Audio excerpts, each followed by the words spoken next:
Guys, मैं Lalit sir PCS बाबा civil services में आपका स्वागत करता हूं। आज हम लोग बहुत ही इम्पोर्टेंट टॉपिक पे बात करने जा रहे हैं। ये टॉपिक है आपका इम्पोर्टेंट रिलीजन ऑफ इंडिया। तो इंडिया में जो इम्पोर्टेंट रिलीजन्स हैं इनसे संबंधित क्या क्वेश्चन पूछे जाते हैं।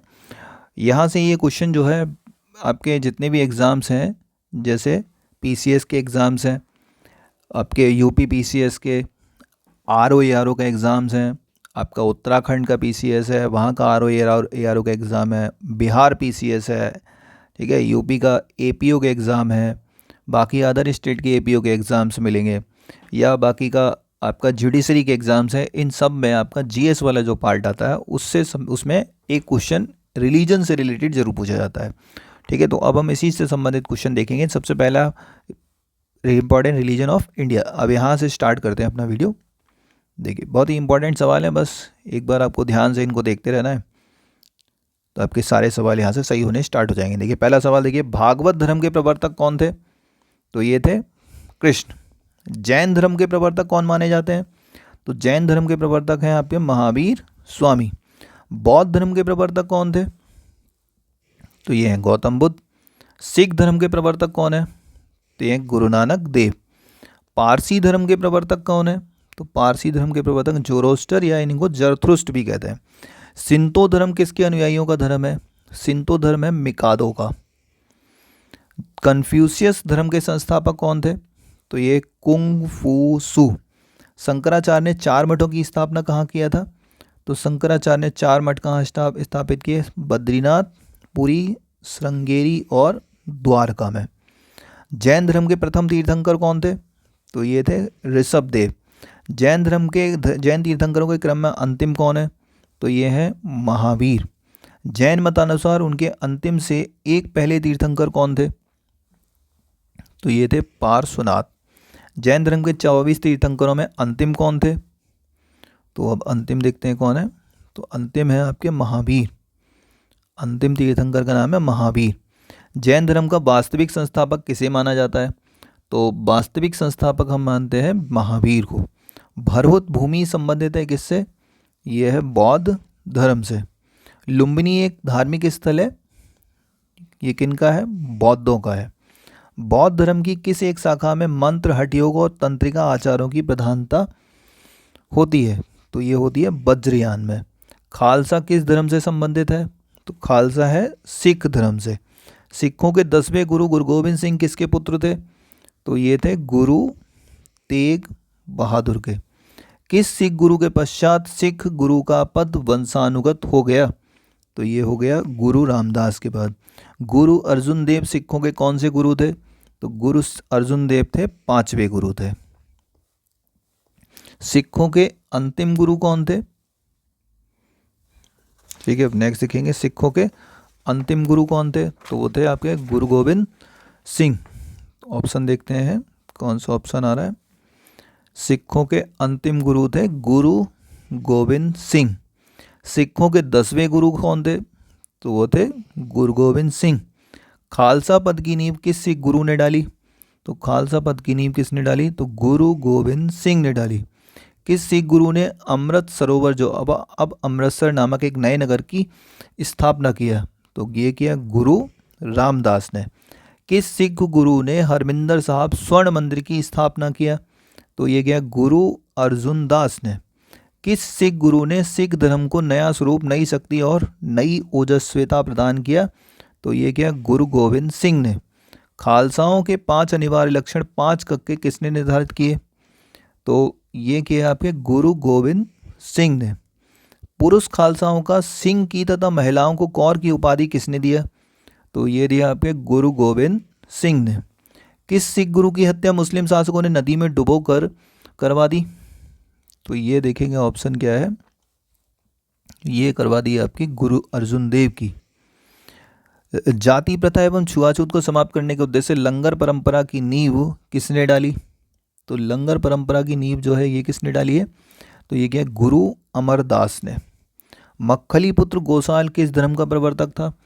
तो ये थे आजीवक धर्म के। लिंगायत धर्म के संस्थापक माने जाते हैं कौन? तो देखिए, लिंगायत धर्म के संस्थापक हैं आपके बासव। सिलसिला संबंधित है किससे? तो देखिए सिलसिला किससे संबंधित है? ये है सूफी मत से। सूफी संप्रदाय किस धर्म से विकसित हुआ है? तो ये हुआ है इस्लाम धर्म से। यहूदी धर्म के संस्थापक माने जाते हैं कौन? तो वह है पैगंबर मूसा। दीन इलाही धर्म किसने शुरू किया? दीन इलाही धर्म किसने शुरू किया? तो ये किया अकबर ने। कीर्तन परंपरा का जन्मदाता किसे कहा जाता है? तो ये कहते हैं चैतन्य को। भारत में ईसाई धर्म का प्रचार सबसे पहले किसने किया? तो ये किया सेंट थॉमस ने। तो ये क्या है? Saint Thomas. नेक्स्ट देखो, जरथुस्ट्र धर्म है किनका? ये है पारसियों का। वैष्णव धर्म का मूल सिद्धांत था क्या? तो मूल सिद्धांत है इसमें अवतारवाद। चिश्ती परंपरा के संस्थापक कौन थे? तो चिश्ती परंपरा के संस्थापक हैं मोइनुद्दीन चिश्ती। गुरु गोविंद सिंह द्वारा खालसा पंथ की स्थापना कब किया गया? तो ये किया गया 1699 में। जैन धर्म का आधारभूत बिंदु क्या है? तो वो है अहिंसा। तीर्थंकर शब्द संबंधित है किससे? तो तीर्थंकर शब्द किससे संबंधित है? जैन धर्म से। जो यहाँ है वह अन्यत्र भी है और जो वहाँ नहीं है वह कहीं नहीं है। यह निम्नलिखित में से किस ग्रंथ में कहा गया है? तो ये कहा गया है महाभारत में। तुम्हारा अधिकार कर्म पर है, फल की प्राप्ति पर नहीं है, किस ग्रंथ में कहा गया है? तो यह क्या गया है आपका? श्रीमद् भगवत में। जैन परंपरा के अनुसार जैन धर्म में कुल कितने तीर्थंकर हुए हैं? तो ये टोटल हुए हैं 24। स्यादवाद किस धर्म का मूल सिद्धांत था? देखिए जैन धर्म का है, ये मूल सिद्धांत है जैन धर्म का। जैन धर्म के 5 व्रतों में सबसे महत्वपूर्ण व्रत कौन सा है? तो देखिए सबसे महत्वपूर्ण व्रत है अहिंसा, नॉन वायलेंस। जैन धर्म पार्श्वनाथ द्वारा प्रतिपादित 4 महाव्रतों में महावीर स्वामी ने 5वें व्रत के रूप में क्या जोड़ा? तो उन्होंने जोड़ा ब्रह्मचर्य। महात्मा बुद्ध द्वारा गृह त्याग की घटना क्या कहलाती है? तो घर छोड़ने की घटना है महाभिनिष्क्रमण। महात्मा बुद्ध द्वारा दिए गए प्रथम उपदेश को क्या कहा जाता है? तो प्रथम उपदेश को कहते हैं धर्म चक्र प्रवर्तन। ठीक है, अब नेक्स्ट देखेंगे, बौद्ध धर्म में स्तूप किसका प्रतीक है? तो स्तूप किसका प्रतीक है? तो यह महापरिनिर्वाण का।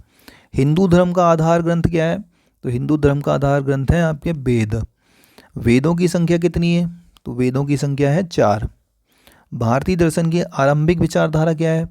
तो भारतीय दर्शन की आरंभिक विचारधारा क्या है? तो वह है सांख्य। भारतीय दर्शन की प्रारंभिक शाखा कौन सी है?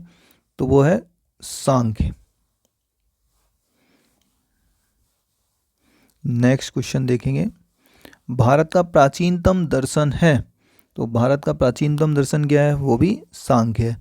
सांख्य दर्शन प्रतिपादित किया गया किसके द्वारा? तो ये किया गया कपिल के द्वारा। योग दर्शन के प्रतिपादक कौन है? योग दर्शन के प्रतिपादक है पतंजलि। वैशेषिक दर्शन के प्रणेता कौन कहे जाते हैं? तो ये है आपके कणाद। मीमांसा दर्शन का संस्थापक किसे माना जाता है? तो मीमांसा है किसका? जैमिनी का है। लोकायत दर्शन के प्रतिपादक कौन है? तो लोकायत के हैं चारवाक। शून्यवाद के प्रवर्तक कौन माने जाते हैं? तो शून्यवाद के प्रवर्तक है नागार्जुन।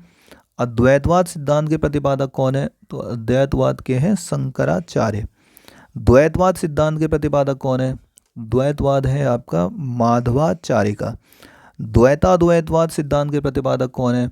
द्वैताद्वैतवाद की है प्रतिपादक निम्बकाचार्य। शंकराचार्य ने निम्नलिखित में से कौन सा सिद्धांत प्रतिपादित किया? तो देखते हैं क्या क्या है। तो इन्होंने किया है अद्वैत वेदांत। निम्नलिखित में से कौन सा दर्शन भागवत धर्म का मुख्य आधार है? तो भागवत धर्म का मुख्य आधार है विशिष्टाद्वैत। भक्ति को दार्शनिक आधार प्रदान करने वाले प्रथम आचार्य कौन थे? तो वो थे रामानुज या रामानुजाचार्य। नेक्स्ट देखेंगे, किस वेद का कुछ अंश गद्य में लिखा गया है?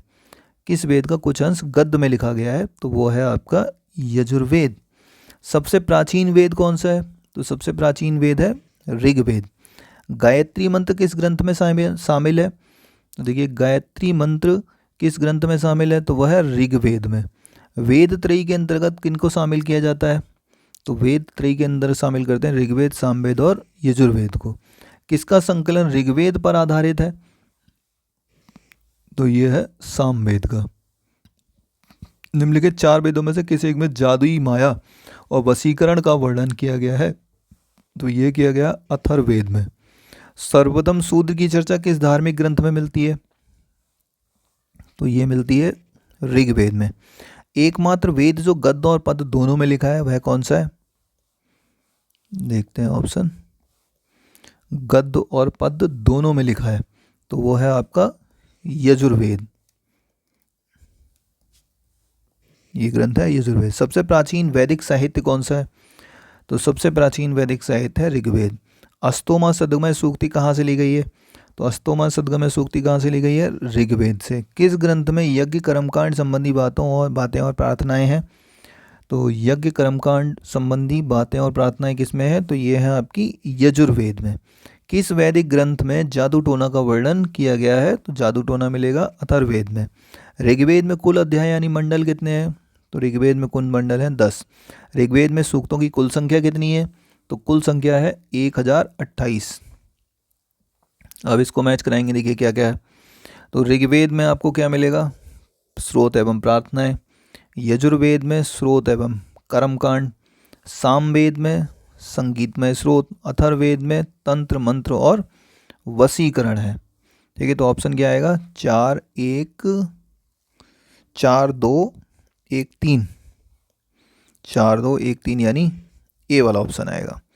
किस वैदिक ग्रंथ में मंत्रों और देवताओं का संग्रह है? तो वो है ऋग्वेद में।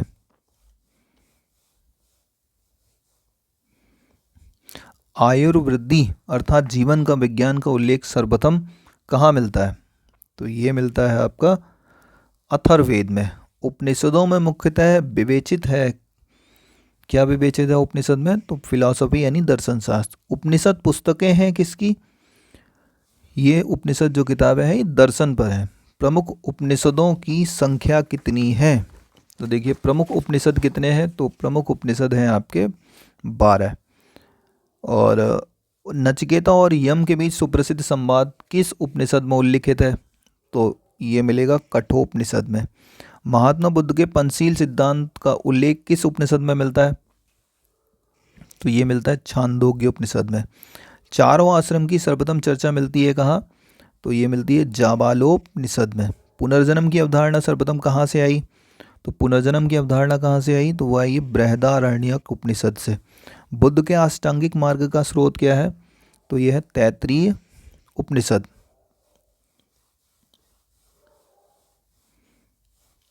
ठीक है, नेक्स्ट देखेंगे। भारत के राष्ट्रीय चिन्ह के नीचे सत्यमेव जयते शब्द किस ऐतिहासिक ग्रंथ से लिया गया है? तो ये लिया गया है मुंडकोपनिषद से। किस उपनिषद को बुद्ध से भी प्राचीन माना जाता है? तो ये मानते हैं कठोपनिषद को। नेक्स्ट देखो, भारत का राष्ट्रीय आदर्श वाक्य सत्यमेव जयते कहाँ से उद्धृत है? तो ये है आपका मुंडकोपनिषद से। वेदांत किसे कहा जाता है? वेदांत कहते हैं उपनिषदों को। हिंदू धर्मावलंबियों का प्रमुख धार्मिक ग्रंथ क्या है? तो देखिए इनका प्रमुख धार्मिक ग्रंथ कौन से हैं? तो वेद भी है, रामायण भी है, महाभारत भी है, तीनों ही हैं यानी सभी आएंगे। महाभारत का प्रारंभिक नाम क्या था? तो इसका प्रारंभिक नाम था जय संहिता। प्राचीनतम हिंदू महाकाव्य कौन सा है? तो प्राचीनतम हिंदू महाकाव्य है रामायण। महाभारत का फारसी अनुवाद कौन सा है? तो महाभारत का फारसी अनुवाद है रज्मनामा। और ये लिखा किसने है? अबुल फजल ने लिखा है। श्रीमद् भगवत की रचना किसने किया? तो श्रीमद् भगवत की रचना किसने किया है? यह है वेद व्यास ने किया। ठीक है, नेक्स्ट देखते हैं। नेक्स्ट सवाल, श्रीमद् भगवत गीता में कितने श्लोक हैं? तो 18 अध्याय हैं और 700 श्लोक हैं। भागवत धर्म का प्रधान ग्रंथ कौन सा है? देखिए भागवत धर्म का प्रधान ग्रंथ कौन सा है? तो यह है श्रीमद् भागवत। भागवत धर्म का सबसे महत्वपूर्ण ग्रंथ कौन सा है? तो यह भी श्रीमद् भागवत। भागवत धर्म का सबसे महत्वपूर्ण ग्रंथ कौन सा है? तो इन ऑप्शंस में से आएगा कौन सा? तो इसमें आएंगे पुराण। ब्राह्मण ग्रंथों में सर्वाधिक प्राचीन कौन है? तो वह है शतपथ ब्राह्मण। सिखों के 10वें गुरु गुरु गोविंद सिंह का जन्म कहाँ हुआ है? तो ये इनका जन्म हुआ है पटना में। वेदांगों की कुल संख्या कितनी है? तो वेदांगों की कुल संख्या है 6। वेदों को अपौरुषेय क्यों कहा गया है? क्योंकि वेदों की रचना देवताओं द्वारा की गई है। बौद्ध धर्म के 5 महाव्रतों का उल्लेख सर्वप्रथम कहाँ मिलता है? तो ये देखिए कहाँ मिलता है, ऑप्शन में देखते हैं, छांदोग्य उपनिषद है, तो ये मिलता है आपका छांदोग्य उपनिषद में। सर्वप्रथम किस उपनिषद में देवकी पुत्र एवं अंगिरा के शिष्य के रूप में कृष्ण का उल्लेख मिलता है? तो ये भी छांदोग्य उपनिषद में मिलता है। अवतारवाद का प्रथम उल्लेख कहाँ मिलता है? तो अवतारवाद का प्रथम उल्लेख मिलता है भगवत गीता में। विष्णु के 10 अवतारों की जानकारी का स्रोत क्या है? तो वह है मत्स्य पुराण। लिंग पूजा का पहला स्पष्ट प्रमाण कहाँ मिलता है? तो वो मिलता है मत्स्य पुराण में। शिव की मूर्ति बनाकर पूजा करने का विवरण कहाँ से मिलता है? तो ये मिलेगा आपको मत्स्य पुराण से। जैन साहित्य को क्या कहा जाता है?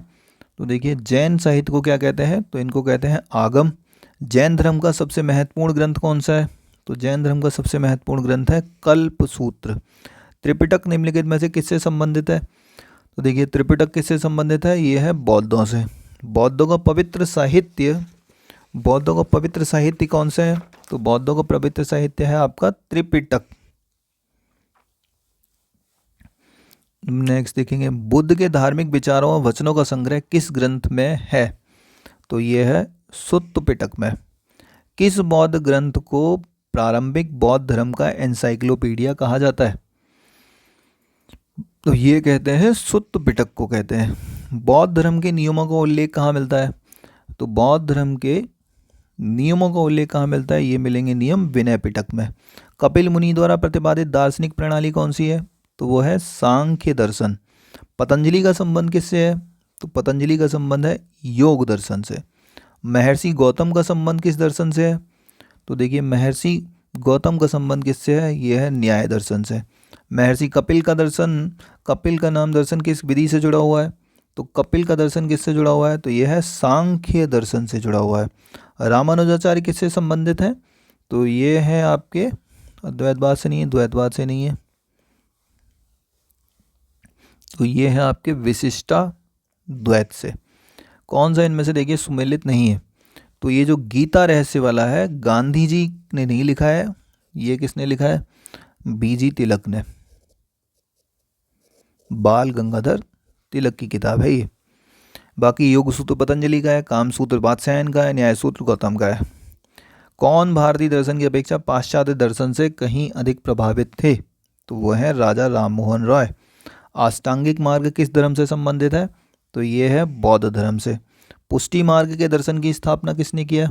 तो वो किया वल्लभाचार्य ने। आजीवक संप्रदाय के संस्थापक कौन थे? तो वो थे मक्खली गोसाल।